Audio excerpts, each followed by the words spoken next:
बिस्मिल्लाहिर्रहमानिर्रहीम, अस्सलाम वालेकुम, welcome back to my YouTube channel इत्साम्स बायोलॉजी। डियर स्टूडेंट्स, आज के इस वीडियो लेक्चर के अंदर हम डिस्कस करने जा रहे हैं राइबोसोम्स के बारे में। अच्छा, राइबोसोम का जो लफ्ज़ है इसका मतलब है राइबो मीन राइबोज शुगर से निकला हुआ, दो लफ्ज़ों से ये मिलकर बना हुआ प्यारे बच्चों। राइबो मीन राइबोज शुगर, इसके अंदर ribose sugar and Soma mean bodies, ऐसी बॉडी जिनके पास क्या हो, राइबोज शुगर हो, क्या कहलाता है, राइबोसोम्स कहलाता है। और हम अगर इसको डिफाइन करते हैं तो हम कहते हैं कि सेल के अंदर ऑल टाइप ऑफ सेल, ठीक है ना, लफ्ज क्या यूज कर रहा हूं, all type of sales contain membrane less organelles, बड़ी छोटी छोटी होती हैं जी, ये मेम्ब्रेन लेस होती हैं और ये आपके पास टाइनी ग्रेनुलर होती हैं। ग्रेनुलर से मुराद क्या है, छोटे छोटे ग्रेन्यूल्स की फॉर्म में छोटे छोटे दाने, ठीक है, ये सेल के अंदर मौजूद होते हैं, जो कि हो सकते हैं फ्यू से लेकर, थोड़ों से लेकर बहुत ज्यादा तक, थाउजेंड्स तक जो है ना, इनकी तादाद हो सकती है। वो डिपेंड करता है कि सेल कौन सा है, ठीक है। और इनका काम क्या होता है, इनका फंक्शन क्या है, ये डायरेक्टली इन्वॉल्व होते हैं किस चीज के अंदर, प्रोटीन सिंथेसिस के अंदर। हमारी यहां पर डेफिनेशन कंप्लीट होगी, small tiny granular organelles that are membraneless and are involve in membrane and are involve in protein synthesis, ठीक हो गया। अच्छा, उसके बाद हमारे पास आता है कि ये जो राइबोसोम्स हैं, बेसिकली इनकी कंपोजिशन क्या है, ये किससे मिलकर बने हुए हैं, नाम से ही मैंने आपको बता दिया।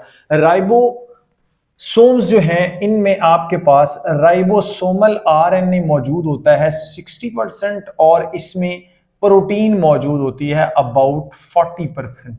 तो ये जो 100% पूरी की पूरी बॉडी बन रही है, इसमें 60% आरएनए है और 40% आपके पास क्या होती है, प्रोटीन होती है। तो ये राइबोसोम्स को बनाते हैं। उसके बाद अगर इसकी लोकेशन की बात की जाए, लोकेलिटी की बात की जाए, तो सबसे पहले हमारे पास दो टाइप के सेल्स आते हैं, ठीक है। इसी से जो है ना वो कंफर्मेशन हो जाती है। सेल एक आपके पास आते हैं प्रोकैरियोट्स। अब प्रोकैरियोट्स में आपको पता है कि वहां पर तो एज इट इज कोई मतलब के एंडोप्लाज्मिक रेटिकुलम या कोई डबल मेम्ब्रेन बॉन्डेड या सिंगल मेम्ब्रेन बॉन्डेड ऑर्गेनेलिज मौजूद नहीं है। तो वहां पर प्रोकैरियोट्स में ये ज्यादातर जो है ना वो साइटोप्लाज्म के अंदर फ्रीली फ्लोट कर रहे होते हैं, मूव कर रहे होते हैं, ठीक है। इसके बाद हमारे पास आते हैं यूकैरियोटिक सेल में। यूकैरियोटिक सेल वो है जहां पर ऑर्गेनेलिज मौजूद है। तो यूकैरियोटिक सेल में ये कहां कहां मौजूद हैं जनाब, ये एंडोप्लाज्मिक रेटिकुलम के साथ अटैच होते हैं। और कौन सा endoplasmic reticulum, rough endoplasmic reticulum. उसके अलावा ये कहां मौजूद है, न्यूक्लियोलस, क्योंकि न्यूक्लियोलस के अंदर तो ये बनते हैं, तो यहां पर इनके सब यूनिट्स तैयार किए जाते हैं। तो आप कह सकते हैं कि यहां पर भी राइबोसोम्स मौजूद होते हैं। और इसके अलावा फ्री फ्लोटिंग यानी कि साइटोप्लाज्म में भी ये एज इट इज मौजूद होते हैं। तो ये इसकी लोकेलिटी के हिसाब से इसके एमसीक्यूज प्लस शॉर्ट क्वेश्चन जो है वो क्लियर हो गया। उसके बाद ये नीचे लिखा हुआ है ऑर्गेनेलिज। हाँ, सेल जो है यूकैरियोटिक सेल, इसके अंदर cell within a cell वाली बात हो रही है, यानी कि हम माइटोकॉन्ड्रिया और क्लोरोप्लास्ट की बात कर रहे हैं। तो यूकैरियोटिक सेल में माइटोकॉन्ड्रिया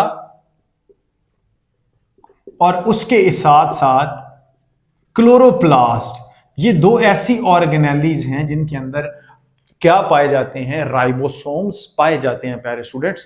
तो एक बात तो हमें पता चल गई कि सेल्स में प्रोकैरियोटिक और यूकैरियोटिक सेल में अलग अलग हैं। इसके अलावा सेल्स के अंदर जो ऑर्गेनेलिज पाई जाती है जिनको माइटोकॉन्ड्रिया क्लोरोप्लास्ट कहा जाता है, वो बेसिकली वो भी कंटेन करते हैं क्या, राइबोसोम्स। तो ये वो तमाम तर चीजें जिनके अंदर राइबोसोम्स पाए जाते हैं। नेक्स्ट हमारे पास आता है राइबोसोम की फॉर्मेशन। राइबोसोम बनते कहां पर है, राइबोसोम्स प्यारे बच्चों बन रहे होते हैं न्यूक्लियोलस के अंदर। ये मैं आपको बता चुका हूं, न्यूक्लियोलस के अंदर इनकी फॉर्मेशन होती है। यहां पर राइबोसोमल आरएनए इकट्ठा होता है और प्रोटीन्स इकट्ठी होती हैं, प्रोटीन के सब यूनिट्स। एक प्यारे बच्चों स्मॉलर सब यूनिट होता है, इसको एस, और एक लार्जर सब यूनिट होता है, ये जरा बड़ा होता है। अच्छा, इन दोनों को अलग अलग जो है ना वो बनाया जाता है। ये यहां पर असेंबल्ड नहीं होते। असेंबल्ड ये कब होते हैं, जब इनका फंक्शन परफॉर्म करना होता है। मसलन कैसे, फंक्शन को अगर आपने देखना है तो एक सिंपल सी लाइन है कि ये प्रोटीन सिंथेसिस में क्या करते हैं, हेल्प करते हैं। अब प्रोटीन सिंथेसिस का प्रोसेस क्या कहलाता है, ट्रांसलेशन। अब ट्रांसलेशन बेसिकली किसकी हो रही है, आरएनए की ट्रांसलेशन हो रही है। आरएनए कहां से आया, डीएनए से। तो इंफॉर्मेशन बेसिकली कहां से आ रही होती है, डीएनए से आ रही होती है। ये पूरा टॉपिक अलग से है ट्रांसलेशन वाला, लेकिन मैं यहां पर कोशिश करूंगा कि थोड़ी सी चंद लाइनें इसकी जो है ना वो बोल के आपको समझा दूं कि किस तरह से राइबोसोमल आरएनए या राइबोसोम्स जो है वो प्रोटीन की सिंथेसिस करते हैं। प्यारे बच्चों, ये आपके पास है डीएनए। डीएनए से एक ट्रांसक्रिप्ट बनता है मैसेंजर आरएनए। मैसेंजर आरएनए के ऊपर होता है कोड। इस कोड को राइबोसोम्स जो है ना वो पिक करते हैं। मसलन कैसे, ये मैसेंजर आरएनए है तो ये राइबोसोम लार्जर सब यूनिट अपर साइड पर आ जाता है और स्मॉलर सब यूनिट इसके नीचे आ जाता है। ठीक है, इसकी फिर आगे साइड्स होती हैं। ठीक है, ये आपके पास होता है ई साइड, ये पी साइड और ये आपके पास क्या होता है ए साइड। ठीक हो गया, ये राइबोसोम है तो इनके अंदर राइबोसोमल आरएनए मौजूद है। ठीक है, ये आपके पास कौन सा है, मैसेंजर आरएनए। इसके ऊपर कोड लगे हुए होते हैं, इनको बोलते हैं कोडान। कोडान लगे हुए होते हैं। इन कोडान्स को देखते हुए क्या होना है, प्रोटीन्स ने बनना है, अमाइनो एसिड्स ने बनना है। फिर तीसरी तरह का एक आरएनए होता है जिसका नाम क्या है, जिसका नाम है ट्रांसफर आरएनए। ये ट्रांसफर आरएनए आता है और ये इसकी इस जगह पर एंटी कोडान होता है। लफ्ज क्या यूज कर रहा हूं, एंटी कोडान। इससे मुराद क्या है कि जो कोड ये देगा ना, इसका कंप्लीमेंट्री कोड, इसका बिल्कुल बरअक्स वाला कोड किसके पास होगा, ट्रांसफर आरएनए के पास होगा, जो उसके साथ मैच करेगा प्रॉपर। ठीक है, और ये क्या लेकर आएगा, एक अमाइनो एसिड लेकर आएगा। ठीक है, ये अमाइनो एसिड लेकर किसके पास जाता है, राइबोसोमल आरएनए के पास, यानी कि राइबोसोम्स के पास। इसी तरह से ये चलता रहता है, चलता रहता है, चलता रहता है। जब ये वाला राइबोसोम यहां पहुंचता है तो यहां तक एक लंबी पॉलीपेप्टाइड चेन जो है ना वो बन चुकी होती है, यानी कि एक प्रोटीन जो है वो बन चुकी हुई होती है। तो इस बात की आपको समझ आ गई होगी। बेसिकली तो फंक्शन क्या है ट्रांसलेशन का, प्रोटीन सिंथेसिस का।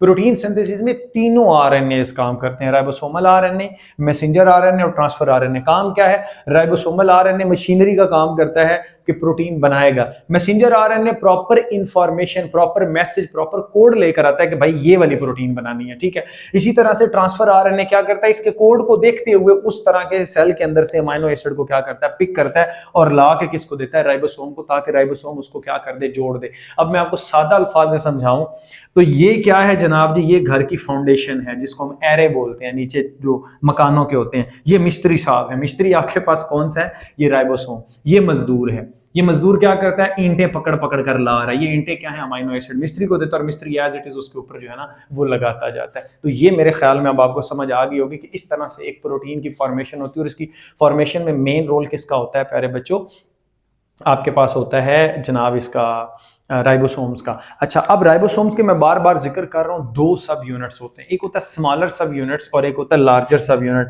अच्छा, प्रोकैरियोटिक सेल और यूकैरियोटिक सेल, सेल्स की अगर बात की जाए, प्रोकैरियोटिक सेल में और यूकैरियोटिक सेल दोनों के अंदर इसके अंदर डिफरेंस आता है। प्रोकैरियोटिक सेल में स्मॉलर सब यूनिट जो होता है वो होता है 30s। ठीक हो गया, एस मीन स्वेडबर्ग, ये मैं आपको आगे बता देता हूं। और लार्जर सब यूनिट होता है 50s। तो ये टोटल कितना बनना चाहिए था, 80s, लेकिन ये 70s होता है। ये क्यों होता है ये मैं आपको बता देता हूं। इसी तरह से यूकैरियोटिक सेल में प्यारे बच्चों स्मॉलर सब यूनिट जो होता है वो होता है 40s और लार्जर सब यूनिट जो होता है वो होता है 60s। तो ये टोटल 100 बनना चाहिए था, लेकिन ये कितना बनता है, 80s बनता है। बेसिकली ये S क्या है, S है स्वेडबर्ग। स्वेडबर्ग एक साइंटिस्ट का नाम है। स्वेडबर्ग ने डेंसिटी कोफिशिएंट, लफ्ज क्या यूज कर रहा हूं, डेंसिटी कोफिशिएंट या सेडिमेंटेशन रेट, कि एक चीज को जब घुमाया जाए सेंट्रीफ्यूग मशीन में, सेंट्रीफ्यूगेशन उसकी की जाए तो वो कितना जल्दी नीचे बैठती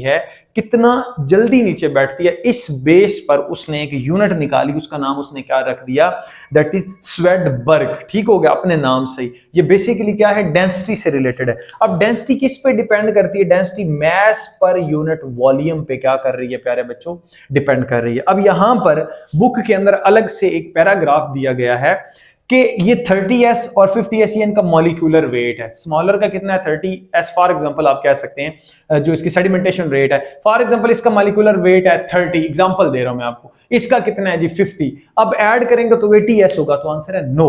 यहां पर ये एडिटिव वे में नहीं आते।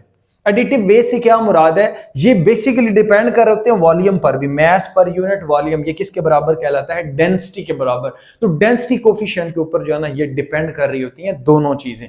इस बात की आपको समझ आ रही है ना? यानी कि अगर वॉल्यूम ज्यादा तो डेंसिटी कम, चीज नीचे कम बैठेगी, ठीक हो गया? वॉल्यूम कम डेंसिटी ज्यादा, इसका मतलब चीज जल्दी नीचे बैठेगी। इसी तरह से मैथ जितना ज्यादा चीज उतनी जल्दी नीचे बैठेगी, मैथ जितना कम चीज उतनी जल्दी ऊपर आएगी या नीचे लेट बैठेगी, डेंसिटी इसको बोलते हैं। तो ये फार्मूले की मदद से आपको ये सारी समझाने की कोशिश कर रहा हूं। अच्छा, जो आपके पास होते हैं ना यूकैरियोटिक सेल, इसमें स्मॉलर सब यूनिट जो है उसकी 40s प्लस 60s या 100s होना चाहिए था, लेकिन नहीं, ये 80s होता है। ऐसा होता क्यों है? रीजन ये है कि ये जो स्मॉलर सब यूनिट है, जब ये लार्जर के साथ जुड़ता है तो कुछ स्मॉलर लार्जर के अंदर आ जाता है, ठीक है, जिससे उसका ओवरऑल वॉल्यूम क्या हो जाता है, कम हो जाता है, ठीक हो गया? तो इस तरह से हम कहते हैं कि उसकी जो ओवरऑल वैल्यू है वो भी क्या हो जाती है, कम। सिमिलरली यूकैरियोटिक सेल के अंदर भी ये काम ऐसे ही होता है। तो क्या सेल के अंदर हमेशा राइबोसोम इस फॉर्म के अंदर पड़ी होती है, जुड़ी हुई फॉर्म के अंदर? तो आंसर है नो। ये अलग अलग होते हैं प्यारे बच्चों, ये क्या होते हैं, अलग अलग। स्मॉलर सब यूनिट अलग होता है, लार्जर सब यूनिट अलग होता है। फिर ये जुड़ते कब है? जब मैसेंजर आरएनए आता है तो ये जुड़ते हैं। लार्जर सब यूनिट और स्मॉलर सब यूनिट आपस में जुड़कर क्या करते हैं, प्रोटीन सिंथेसिस में हेल्प करते हैं। तो ये वो ऑर्गेनेली है जो ऑल ओवर द सेल जो है वो पाई जाती है, और वी कैन से सभी सेल्स की टाइप्स के अंदर पाई जाती है, और इवन दैट माइटोकॉन्ड्रिया और क्लोरोप्लास्ट में भी पाई जाती है। मेम्ब्रेन के साथ अटैच हो सकते हैं, जैसे एंडोप्लाज्मिक रेटिकुलम है, न्यूक्लियोलस के अंदर फॉर्मेशन हो रही तो वहां पर भी मौजूद, और फ्री फ्लोटिंग भी होते हैं, साइटोप्लाज्म के अंदर प्रोटीन की सिंथेसिस कर रहे होते हैं। तो ये था हमारा आज का लेक्चर अबाउट राइबोसोम। इंशाल्लाह नेक्स्ट लेक्चर में मैं आपके साथ माइटोकॉन्ड्रिया डिस्कस करने जा रहा हूँ। So stay connected, thank you and अल्लाह हाफिज़।